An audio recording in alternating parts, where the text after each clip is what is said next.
속이 시원하게 가슴이 뻥 뚫리게 할 말은 하는 기자. MBC 조승원 기자와 함께하는 코너입니다. 조승원의 코너킥. 조승원 기자 어서 오세요. 네, 안녕하십니까. 안녕하세요. 요즘 유튜브 하시느라고 바쁘시다면서요. 네, 인사이트요? 예. 예. 14F 채널에서 하고 있습니다. 예. 오늘은 좀 많은 분들께서 지금 벌써부터 문자를 보내주고 계신데요. 0566님, 막힌 속을 뻥 뚫어주는 탄산 음료수 같은 조승원 회장님, 오늘은 어떤 사건을 가지고 속풀이를 해주실런지 기대됩니다. 인기가 정말 많으십니다. 오늘 어떤 문제입니까? 예, 중간 착취 얘기를 좀 해보려고 하는데요. 중간 착취요? 예. 이 단어 뭐 들어보신 분도 있을 테지만 아직 좀 생소한 분들도 있을 겁니다. 네. 네, 중간 착취란 게 말 그대로 중간에서 착취한다 이런 얘기인데 쉽게 말해서 우리 사회 노동시장 중에 가장 아래에 있는 게 비정규직 중에서도 간접 고용 노동자들이잖아요. 예. 그러니까 뭐 흔히 용역이나 파견 노동자 얘기하는 건데 네. 이분들은 보면 이제 일은 원청업체 가서 하지만 법적인 고용 계약은 하청 협력업체 그러니까 파견 용역업체와 맺고 있죠. 네. 문제는 이분들이 일한 대가로 받는 임금 그러니까 피와 땀이 어린 이 월급을 중간에서 파견 용역업체가 가로채 간다 빼먹고 있다 이런 얘기입니다. 어허. 지금 말씀하신 대로 노동자들한테 가야 할 월급 임금 이건 좀 피와 땀 그리고 눈물과 한숨의 대가라고 네. 우리가 얘기하는데 이게 뭐 그 소정의 수수료를 떼는 형태가 아니라 중간에서 상당수를 가져간다 이렇게 보는 건가요? 네, 맞습니다. 2017년 통계를 보면 우리나라의 간접 고용 노동자 그러니까 파견이나 용역, 도급 노동자가 346만 명이거든요. 346만 예, 명이요. 이게 2017년 통계입니다. 이 중간 착취 문제가 그런데 얼마나 심각하냐면요. 정부가 지금 조사를 제대로 해본 적이 없어서 규모는 정확히 얘기할 수는 없지만 아마도 상당수가 중간에서 임금을 뺏긴다. 착취를 당한다고 보면 될 것 같고요. 네. 여기서 더 심각한 건 그럼 대체 얼마나 빼먹느냐, 얼마나 착취해 가느냐는 건데 예. 아마 들으시면 깜짝 놀라실 겁니다. 사실 이 중간 착취 문제를 지난 1월 말에 한국일보에서 집중 보도한 적이 있습니다. 아하. 기사 제목 시리즈 제목이 중간 착취의 지옥도라는 이름의 기사였는데 지옥도요. 예, 이 기사가 너무 훌륭해가지고 이달의 기자상도 바로 받고 제가 볼 때는 중간 착취 문제를 그동안 이 정도로 정리한 기사는 제가 처음 봤어요. 그러니까 특히 대단한 게 이게 간접 고용 노동자 100명을 조사해서 네. 이분들이 실제로 겪고 있는 중간 착취 사례를 낱낱이 공개를 했거든요. 그래서 미리 말씀드렸는데 오늘은 이 기사에 실린 사례를 중심으로 좀 전해드리려고 합니다. 네. 지난주에도 한국일보 기사 주로 인용 많이 하셨죠. 그러게 최근에 좀 그렇게 되네요. 저는 뭐 사실 뭐 별 관계는 없습니다. 알지도 못하고. 뭐 정확하게 파악해서 공론화하는 것 이것이 가장 중요한 거잖아요. 예, 우선 뭐 이건 지금 한국일보 기사 나가기 전부터 공개된 자료 하나 제가 좀 들고 왔는데요. 네. 2018년에 태안 화력발전소에서 일하다 사망한 고 김영균 씨 기억하시죠? 예, 그럼요. 당시에 뭐 위험의 외주화 뭐 이런 문제들 지적이 됐는데 그럼요. 사실 이 사건을 통해서 드러난 또 한 가지 아주 중요한 문제가 있는데 그게 바로 중간 착취입니다. 아하. 그러니까 당시에 김용균 씨가 한국 서부발전소에서 일하는데 고용 자체는 하청업체인 한국발전기술하고 맺고 있었거든요. 네. 근데 사고가 난 뒤에 특별조사위원회 꾸려져서 조사를 해봤더니요. 한국서부발전이 김용균 씨 한 명의 직접 노무비로 얼마를 줬냐면 월 522만 원을 줬어요. 네. 여기서 직접 노무비라는 거는 원래는 고스란히 노동자한테 줘야 되는 돈이거든요. 예. 근데 그렇다면 김용균 씨는 정작 한 달에 얼마를 받았느냐? 통장에 찍힌 걸 보니까 고작 211만 원이었던 거예요. 반도 안 되네요. 그렇죠. 522 어허. 빼기 211 하면 답이 나오죠. 하청업체가 중간에 빼먹은 돈이 무려 311만 원이었던 겁니다. 너무 심하네요. 그러니까 이 위험한 일을 뼈 빠지게 하면서 그러다 결국 사망한 노동자인데 알고 보니까 하청업체가 그동안 중간에서 챙겨간 돈이 김용균 씨 월급보다도 100만 원이나 더 많았다는 겁니다. 네. 이게 뭐 추정치 이런 게 아니라요. 특조위 공식 보고서에 나와 있는 겁니다. 우리가 그동안 김영균 씨 같은 경우는 위험의 외주화의 피해자다 이렇게만 알고 있었는데 중간 착취 피해자이기도 하셨네요. 그렇죠. 그것도 매달 311만 원이나 빼갔다. 근데 이게 비단 고 김영균 씨 일만의 문제는 아닐 것 같고 뭐 더 심한 경우도 있다면서요? 네, 맞습니다. 이게 뭐 이런 일을 김용균 씨만 그럼 당했느냐? 아니죠. 한국일보가 아까 말씀드린 대로 노동자들을 많이 인터뷰를 했는데 이 네. 사례들을 몇 개 인용을 하면요. 용역업체 소속으로 은행에서 경비 일을 하는 한모 씨 같은 경우에 2년 전에 은행 명세서를 보게 됐는데 자기가 일한 노동 대가로 은행에서 지급한 돈은 월 320만 원입니다. 네. 근데 정작 자신은 월급을 190만 원밖에 못 받았다는 거예요. 2년 전에. 그러니까 매달 100만 원 정도를 그 이상을 용역업체가 가로채간 거죠. 네. 더 심한 경우가 있는데요. 한수원 있잖아요. 네네. 한국수력원자력. 예. 여기서 그 방사선 안전관리원으로 일하는 용역업체 직원 30대 김모 씨의 사례인데요. 한수원에서 김 씨가 소속된 용역회사한테 주는 1인당 용역 단가가 얼마냐면요. 1년에 1억 2천만 원이나 돼요. 이 일 자체가 좀 위험하고 힘든 일이잖아요. 네. 그러니까 한 달로 치면 노동자 한 명한테 1,000만 원씩을 줬다는 건데 자 그렇다면 정작 용역회사에서 김 씨한테는 월급을 얼마를 줬냐? 300만 원 줬습니다. 예? 그리고 나머지 700만 원은 자기들이 가져간 겁니다. 3분의 1도 안 줬네요. 네, 이걸 1년으로 계산해 보면요. 노동자 한 명당 1억 2천만 원을 받아놓고 노동자한테는 4천만 원 남짓 주고 나머지 8천만 원 이상은 자기들이 챙겼다. 이런 얘기입니다. 정말 심하네요. 뭐 중간에서 연결짓는 용역업체도 물론 비용이 들지 않습니까? 네, 물론 이 사례에서 용역 단가 1억 2천만 원이란 건요. 어떻게 네. 나온 거냐면 직접 인건비 5천만 원에다가 플러스 사무실 운영 경비 등등으로 쓰라고 해서 노동자 1인당 5,500만 원을 더 쳐줘서 이렇게 액수가 올라간 건데요. 아하. 근데 한번 생각해 보세요. 딱 봐도요. 아니 무슨 노동자 한 명 경비로 1년에 5,500만 원을 쓰겠습니까? 인건비도 아니고 경비로. 그러게요. 더구나 그 김 씨 얘기를 들어보면 방사선 관리구역 작업할 때 쓰는 안전화, 장갑 이런 건 용역업체가 아니라 전부 한수원에서 직접 줬다는 거예요. 아하. 용역업체에서는 관리구역 밖에서 사용하는 안전화, 뭐 안전모, 장갑 이런 거 좀 주고 사무실 집기 정도 사도록 해줬다는 건데 그래서 김 씨가 이런 말을 해요. 아니 우리가 무슨 1,000만 원짜리 안전화 신는 것도 아닌데 어떻게 해서 도대체 어떻게 해서 노동자 한 명의 1년 경비가 5,500만 원이 나올 수가 있겠냐. 이건 누가 봐도 상식적으로 납득이 안 간다. 그래서 이건 노동자들이 가져가야 할 돈을 중간에서 업체가 챙긴 거 아니냐. 이런 주장이 나오고 있는 겁니다. 아하, 이 같은 입장에 계신 분들이 많으신가 본데요. 지금 문자들을 많이 보내주고 계십니다. 4629님께서요. 우리 아버지도 이제 그런 상황인데 네. 직장을 잃을까봐 어쩔 수 없이 지금 받아들이고 있다 이런 말씀을 주셨고요.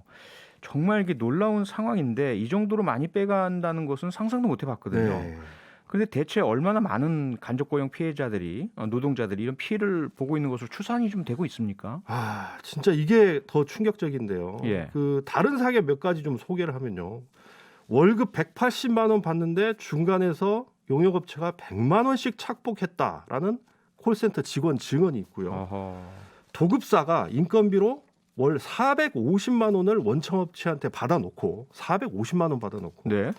중간에서 270만 원을 착복한 뒤에 자기한테는 180만 원만 줬다라는 IT 업체 용역 직원 얘기도 있습니다. 예. 또 하루 15만 원 일당을 받는데 5만 원 빼가더라라는 건설 노동자 사연 있고 심지어 한국철도공사 자회사인 코레일 네트워크 있잖아요. 네네. 이렇게 이름 있는 데서도 이런 일이 벌어졌다는 건데 50대 철도 역장 같은 경우는 월급으로 세전 175만 원 정도를 받는데 시중 노임 단가를 적용해 보니까 중간에서 약 130만 원 정도를 가로챈 것 같다. 이런 인터뷰를 했거든요. 하하. 제가 뭐 단어는 못 드리겠지만 한국일보가 이 100명의 간접고용 노동자를 조사한 것만 봐도요. 지금 상당수 아니 어쩌면 거의 대부분의 간접고용 노동자가 이런 일을 겪고 있는 게 아닌가 싶거든요. 그래서 앞서 언급한 분들 상당수가 아예 자기 월급 명세서를 다 신문에 공개를 했어요. 아, 예. 그러니까 이게 거짓말은 아니라는 겁니다. 아, 그러게요. 이게 뭐 빼가는 돈이 그야말로 한두 푼도 아니고 엄청난 액수인데요. 그렇다면 이런 파견 용역업체는 도대체 왜 이렇게 노동자들 월급에 손을 대서 대폭적으로 가져가는 겁니까? 도대체 이 사람들은 뭐라고 얘기를 합니까? 예, 기사에도 소개가 됐지만 파견 용역업체 주장은 늘 비슷비슷합니다. 일단 관리비 얘기를 많이 하는데요. 네. 관리비가 많이 들어서 뭐 노동자 임금에서 떼갈 수밖에 없다. 뭐 이런 주장인데. 예. 근데 예를 들어서요. 김용균 특조위 보고서를 보면 당시 김용균 씨가 소속된 하청업체가 한국 서부발전한테 청구한 용역비 산출 내역사가 아예 공개가 돼 있거든요. 예. 근데 이거 보면요. 노동자한테 고스란히 다 줘야 하는 직접 노무비 말고도 4대 보험료 회사 부담금 있잖아요. 네. 이걸 이제 간접 노무비라는데 이것 물론이고요. 안전관리비, 연구개발비, 일반 관리비 거기에 플러스 자기들이 챙겨야 할 이윤까지 각각 다 항목별로 다 따로 받아냈어요. 그러니까 이런 경비, 관리비에 해당하는 돈은 다 따로따로 챙겨놓고 그러고 나서 노동자한테 줘야 할 임금까지도 손을 댔다. 이런 얘기입니다. 이건 뭐 보고서에 나와 있는 내용입니다. 아니 이게 그야말로 배보다 배꼽이 큰 가장 대표적인 경우에 해당하겠네요. 네, 그리고 어떤 업체들은 원청 핑계를 많이 대는데요. 네. 원청에서 뭐 최저 입찰제로 워낙 후려쳐가지고 자기들이 뭐 퇴직 적립금, 경조사비, 복리후생비, 교육훈련비 이런 부대 비용 다 내고 나면 자기들도 남는 게 없다. 뭐 이런 얘기를 하는데 네. 사실 이 말도 고지고대로 믿기가 힘들어요. 왜냐하면요, 이렇게 만약에 부대 비용을 썼다면 노동자들한테 뭔가 혜택이 돌아갔어야 되잖아요. 그렇죠. 근데 정작 노동자들 얘기를 들어보면 상당수가 이렇게 말합니다. 그런 복지 혜택 서류상으로만 존재하는 거다. 어허. 우리가 실질적으로 받은 혜택이 없다. 예를 들어서 월급을 착복당한 그 콜센터 상담원 같은 경우는요. 네. 보면 사무실, 책상, 컴퓨터, 전화외선 전부 다 원청업체가 제공하잖아요. 아하. 그러면 대체 이 업체가 운영비라고 해서 받아간 그 돈은 어디다 썼는지 모르겠다는 거죠. 또 간접고용 노동자는 그 어떤 간접고용 노동자는요, 용역회사에서 한 달에 꼬박꼬박 15만 원씩 떼갔는데 예. 나중에 알고 보니까 4대 보험 가입도 안 돼 있고 세금도 전혀 안 내고 다 착복했다는 겁니다. 하하.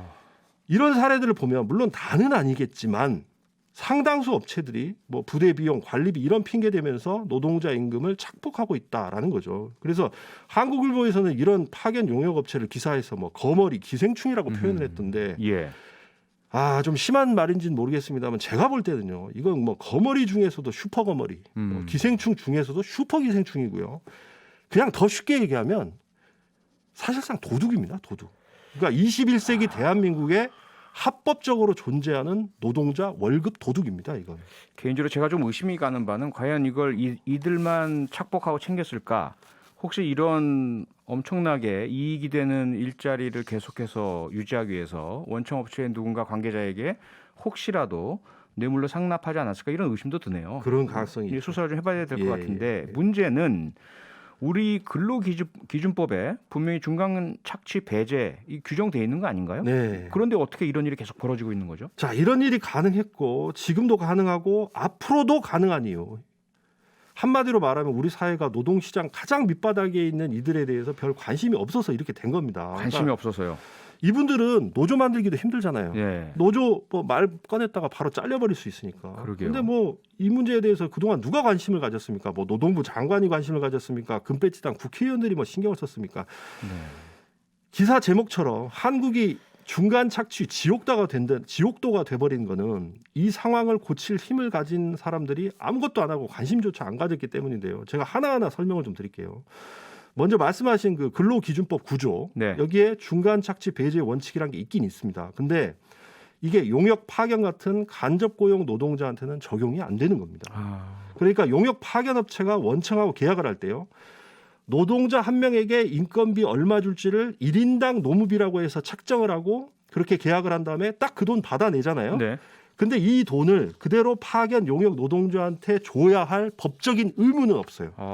그러니까 노동자한테는 자기가 개별적으로 맺은 근로계약서에 적힌 바로 그 금액만 주면 되는 겁니다. 그러니까 네. 예를 들어서 원청한테 간접 노동자 노무비로 100만 원 받아서 90만 원 떼가고 10만 원 준다 해도 현행법상 불법이 아닌 겁니다. 이게. 아니 이게 21세기에 이게 그 근로기준법이 이렇게 적용돼도 되는 건가요? 도대체 왜 이런 상태가 됐죠? 이게 역사를 따져 올라가 보면요, IMF 터지고 나서 노동유연화 뭐 이런 얘기 했었잖아요. 네, 네. 그러면서 98년도에 파견법 제정을 하는데 이때 간접 고용 문을 활짝 열어주면서 중간 착취하는 것까지도 사실상 허용을 해줘버렸습니다.